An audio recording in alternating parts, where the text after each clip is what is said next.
Hey guys, and welcome to another Ask the Smiling Void.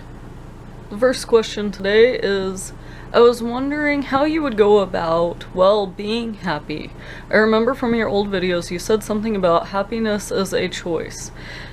You see, I suffer from ADHD, autism, depression, and severe social anxiety, and I am constantly in a bad mood.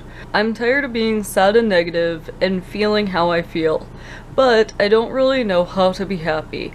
I don't even know how to go about starting. I'm so used to being in a negative mindset.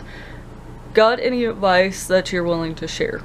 Where I learned about happiness as a choice actually came from a man named Shay Carl here on YouTube, and the first time that I ever heard him say that, I rolled my eyes and didn't believe it. I was in such a state of depression. I was at a very, very horrible part of my life, and so I definitely did not believe him. But then I decided one day, you know what, I am sick and tired of feeling sick and tired. I know I have every great excuse in the book to feel bad. I know you have every excuse in the book to feel bad.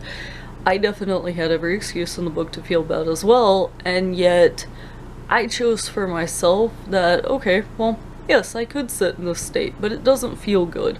I don't appreciate being in this state for myself, so I'm going to choose to at least try to feel better. I'm going to try to wake up every day and at least be grateful that I saw the day. Even if I wake up at, noon or later, at least I see the day a little bit. Even if it's just for a brief second, being grateful that I even made it to that day. Even if I didn't fully in my heart find joy or excitement that I made it to that day, I at least found a sense of feeling a bit grateful. At least I got to see a day that maybe somebody else didn't get to see. I've been around hospice care in the past and stuff like that, and I've witnessed what it's like in people's final days. What it's like for the families, what it's like for the actual person. And it granted me a sort of respect for life and for death, both in the same sense. And I realized, though, that a lot of the best funerals that I've been to are the ones where they're joyful. Even though it's such a devastating, horrible, sad time, that you can find joy in the fact that you knew that person. So I really thought about it of maybe I can find joy that I'm at least getting to know myself today. I can find joy in today. And it wasn't easy at first, by any means. It was not easy. It was one of those if I'd wake up and I'd be like, okay, nothing is going right. Everything sucks. I have a right to feel like shit. I have a right to be angry and depressed. But then sometimes I would just go, like, driving in my car or something like that, turn on some happy music, even if I was feeling depressed and I really wanted some sad music. I would grant myself 2 upsetting songs, and then I would turn on happy songs for the remainder of the day. And it did start to lift my mood. It did start making me feel a little bit like, hey, there is actually something to be grateful for. Even if it's super tiny. Like, I remember just even, like, a sweet little look my dog gave me. I was like, okay, I need to remember that. Because when my dog's gone, I'm gonna remember the happy times. I'm going to want to remember the joyful times that I had with my dog. So I want to remember that little cute look or something that my dog gave me. That's so small. It's so easy to breeze over that a lot of us don't even remember to take those tiny things into appreciation. So I started to. I would take pictures of things that made me smile in that moment, and even though it filled my phone camera, it made me feel good because I was choosing to say, I'm going to try to remember the happy times. So in conclusion to that, it is okay to accept the fact that you're feeling very upset and depressed. You can accept that. That is your feelings. Those are your emotions. Those are truthful. But then telling yourself, you know what? This isn't how I want to feel. Yes, I feel it. Yes, it's justified, but this isn't how I want to feel. This isn't making me feel good, so I'm going to choose to try to pull away from that. Even though you said that you found comfort in that negative place, you've also stated that you don't like feeling that way. So try to remember that whenever you're in a super negative mind frame, and it may feel comfortable, but saying, you know what, no, I'm used to this, but it's not how I want to be. And taking a moment to start thinking about things that you appreciate that make you smile. And in turn, you might just find it, not right away, but you may just find it eventually starting to become a habit and feel a lot better in the long run, and finding more time to smile. And from everything that you have listed and told me that you suffer from, honestly, I would seek professional help. So please try to find somebody who can be on your side and try to help you uncover things about yourself to find the happiest part of you, because it is in there, but sometimes professional help is definitely the best route to take in these situations. So please try to seek professional help. You're worth it. The next one says, I am breaking down over a long-term relationship, and now they are dating someone else and don't want to be my friend. What do I do to feel better? Nothing is working. Long-term relationships do create a ton of great feelings, happy times, and, well, they were great. And so whenever that's taken away, it's very upsetting, and depending on how long it is, you could kind of be going through almost a mourning process in a way, where you feel like that is completely gone, and that's very upsetting and that's very tragic. But the way I handled a long-term relationship that I had broken up from was to try to find myself again. Instead of a we, I had to find just he. And that was very difficult, actually, because I found that I had a lot of habits that were built off of doing something for that other person. What you have to remember is you are still there. Yes, the relationship and the other person may not be there, but you are still there. You still matter. And I started doing basically where I took aside time that was time that I had always set aside for the other person. I took that time and I used it for myself. So honestly, I was on texting consistently with just one person for hours and hours every single day for years. And so that had just become time that was always taken up. So then whenever I broke up, I found myself with so much free time that I didn't know what to do with. So I decided to pick up on things that made me happy. And it didn't work right away. I thought that I would go walking at the park. I hate walking. That turned out to be a failure. I went biking a whole lot. I found that I do appreciate going out on long bike rides and having fun looking at the scenery and just, you know, trying to go as fast as I possibly can. Finding time for me. It was not the easiest thing in the world, but it became easier over time. I met new friends that I probably wouldn't have ever found without that free time. So I branched out and I tried to explore myself and see what would make me happy. And it turns out now I'm into Homestuck and I'm part of Artful Impersonator, and that would have never happened had I not had a breakup and had I not taken time for me. So I'm very, very appreciative to myself in that time period for realizing, hey, I need to set aside time for me. I need to take care of myself. It's gotta be about me now. And a lot of people think that when you do things for just yourself, it's selfish. I don't see it that way, considering the fact that we're stuck with ourselves 24/7. We might as well get to know ourselves in that time, and we might as well get to enjoy ourselves in that time. And I don't mean spend 24/7 with just yourself all the time and just spoiling yourself, but there is nothing wrong with going and spoiling yourself by any means. If you like to get your hair done and you can afford it, go get your hair done.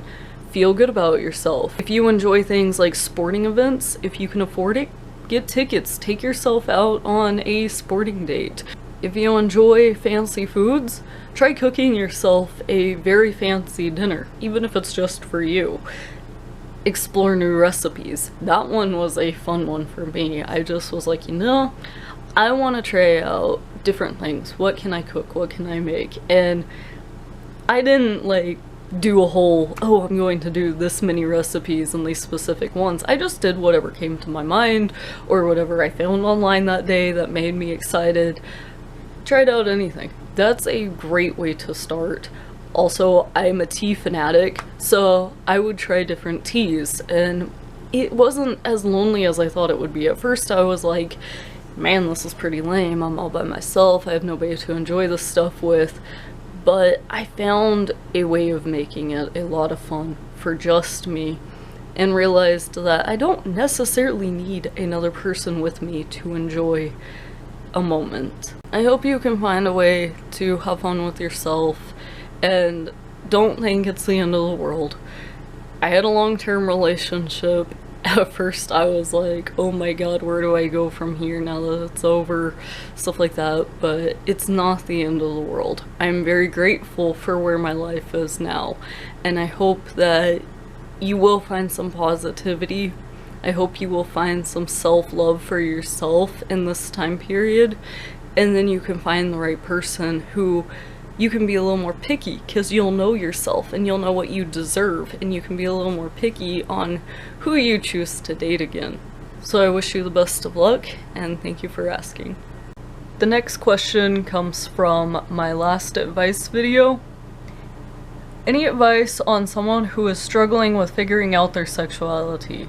I've always thought of myself as bisexual, but lately there have been times where I'm wondering if I am pansexual. Honestly, I cannot tell you your sexual orientation. You know you better than I do, and I feel like that is a very personal thing that is instilled in everybody, is their sexuality. And it's for you to figure out on your own, just like I wouldn't want somebody telling me what my sexuality is. I don't want to tell you what your sexuality is. Honestly though, I wouldn't worry so much about the label of it. I don't, by any means. I don't really like to label myself by any means, but I wouldn't worry so hard about the label of it. Whenever you find the right person, male, female, non-binary, you'll know. You'll know if you're sexually attracted to them or not, and that's what you are at that point in time and stuff. You will know once you found the right person that you find yourself sexually attracted to. So I wouldn't let your sexuality hold you back by any means, waiting for the label or anything. Just wait until you find yourself attracted to somebody, and then let that be your deciding factor for yourself. It's a very personal thing between you, and sexuality is definitely a thing that shouldn't define you majorly. It is a part of you, but it's not all of you. And there's also romantical interest, so that's a completely different thing as well that a lot of people label. But I don't want you to feel scared of making sure you have the right label. It'll come in time. You'll know eventually. If you find somebody who doesn't fit in your label spectrum, don't just think, oh man, this changes everything about me. No, you're just finding something out about yourself. You're just finding out what you're actually attracted to. So I wouldn't worry too hard about the labels. I would just worry about making sure that you are actually attracted to a person that you get with. How do you tell your mate spread that you don't want to date them anymore without hurting them? Well, breakups are hard, and it might hurt them, but I wouldn't prolong it in fear of hurting their feelings, because then you're hurting you, because you are feeling trapped in a situation that you don't want to be in. But I would just explain calmly, try to keep it very calm, and if you need to, explain to them the reason. If you would like to stay friends with them, by all means, try to stay friends with them. But that's between you and that other person and your lifestyles and everything like that. Definitely just try to stay calm and explain to them that, you know what, this isn't working out. I'm sorry, but we're gonna have to break up.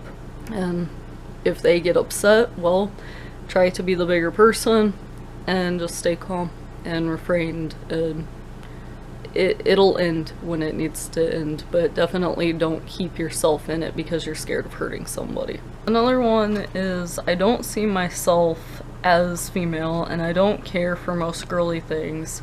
I want to come out and tell my family that I don't see myself as the gender my body shows, but I have no idea how they will react, and I'm highly afraid of how they will act about it. I have come close to telling them, but I keep backing out. I don't want to back out anymore, so my question is, what would be a good way to say this, or a right way to explain it? Honestly, at this point, if you are scared of the reaction, if you're worried about the reaction, if you're scared that they'll kick you out or something like that, I wouldn't do it at this time. Definitely respect yourself, act as yourself, and stuff like that. Just be yourself, be true to yourself, dress how you want to. If they can't respect the way that you're dressing, I can't necessarily tell you that you should hardcore fight them if they will kick you out or anything, but I think seeking professional help at this point would probably be the best option, especially if you're scared of their reaction and stuff. I don't feel that you should ever feel scared, and if you do feel scared, then definitely at that point seeking professional help and trying to get yourself taken care of and make sure that you will be safe and happy. Just be true to yourself and take care of yourself is number one, but I would seek professional help. I have a question. Me and my best friend are cosplaying the first day of school, and it's our first time. Any tips? Well, it depends on your school's dress code and everything like that. I haven't been in school, public school, in quite a long time, so I don't know what's acceptable or anything anymore, but just have fun with it. Don't be too outlandish to where you're disruptive or anything like that to the class or anything, but if you're just putting on like a Dave shirt or something like that, I can't see why that would be wrong unless you have school uniforms. Honestly, I don't know your situation, but if you're just wanting to dress up or something, that should be okay. I don't know if wigs are okay or not, because I don't know your school's policies, but just have fun with it, don't be disruptive with it, and honestly enjoy if you can, so have fun. I have a really bad social anxiety and a really low self-esteem. I also put myself down and want to build more self-confidence. I also feel like I'm being constantly judged by other people and sometimes even my friends. Any tips or tricks on how to boost my self-esteem and feel confident around other people? Well, I'm not a therapist by any means, and I want to say this for everything that I have answered. I am not a therapist, so if you feel like things are too much and are too hard to deal with, like mentally and stuff, like social anxiety and stuff like that, you might want to seek actual professional help. Even if you don't feel like this is a huge situation, sometimes it might help a whole lot to actually have a trained professional to be able to give you better tips and tricks and also watch you and know you personally and stuff, because I don't know you personally and I don't know your lifestyle and I don't know what has caused this or anything like that, and I'm not going to act like I do. Honestly, I think just respecting yourself and treating yourself with dignity and respect and cutting out toxic people who may not be treating you well and with respect. That's all I can say that would maybe help with that, and maybe trying to journal and stuff to try to get to know yourself better. I know that with me, talking in a third person to myself helped a whole lot when I was a teenager. I got to know myself better and figure out what I could tolerate and what I couldn't tolerate, and try to talk to myself as if I was a friend and realize, maybe I don't need that person in my life, because yeah, now from a third party perspective, I wouldn't let my friend go through that. Why am I allowing myself to go through that? So just getting to know yourself, taking care of yourself, and respecting yourself is the best advice that I can possibly give. But also maybe seeking professional help to help with that social anxiety. Tips or advice for coming out as transgender. I am 13 and I'm tired of being treated too girly and want to be treated more like a guy. And I also have problems with my friends. I am afraid that if I tell all of my friends that I want to be or act like a boy, that they will stop talking to me, especially my best friend. I feel that we are breaking apart and I need a way to bring us back together like we were before we became teenagers. Honestly, you can't change other people, you can't change other people's minds or anything like that. So I can't tell you how exactly your friends are going to react or anything like that, but I do feel maybe if you simply just start being yourself and, you know, allow yourself to act and behave however you feel most comfortable acting and behaving, over time they might grow to understand. If you need, start referring to yourself as he whenever you talk about yourself, stuff like that. That might help them catch on. If they take it badly, maybe you need to decide on another group of friends. You all are very young and we normally do not keep our friends from our younger years. It's very rare. I'm not saying that you can't, and I'm not saying that it's a impossible thing. It's just, if they're going to disrespect you or, you know, not want to be your friend for you being you, well then they might not be worth such great friends. So I can't tell you exactly how that will go. Just respect yourself, treat yourself with respect, and see where it goes. For anybody going through this type of a situation, I definitely would seek professional help at this point, because you want to be able to be true to yourself, and the best way of doing that is to get somebody who's on your side. This is the last thing that I'm going to respond to on this video. I will definitely be making more videos and stuff, but this is all I'm going to get through today. But I just read this down in the comments of my last video and it made me very happy. Thank you for answering my question. I had recently, about 3 days ago, went to a counselor and found out I do have depression. I am now on medication to help me. You are the best for helping me out.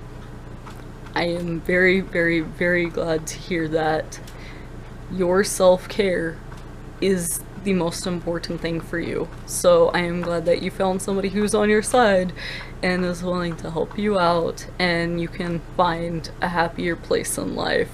And if that means medication, which for you it does, I'm very glad that it is helping you out. So good luck. And for anybody who's going through major things or might feel like they might have depression or anxiety or any number of other mental illnesses and stuff, please do try to go find professional help and not just advice videos on the internet, because you are worth a whole lot, and you're worth finding somebody who can actually very professionally help you and diagnose you and then catalog and try to build you up over time. Definitely, definitely, definitely seek professional help. I know it is scary at first. I know that asking for help can sometimes feel like you're giving up or something. No, it is just the beginning. It is very beneficial. It is worth it. Even if it seems like it's going to take a while after you've been to one and they say we got a long road ahead of us, that's okay. At least you are starting. So please make that first step in trying to get yourself self-help. There is nothing wrong with getting help. You are worth it. And I am glad to hear for you who just said all that. I am very glad that you are on the road to taking care of yourself. I hope it all works out for you and you're worth it. All of you are worth it. Thank you all for watching. See you next time.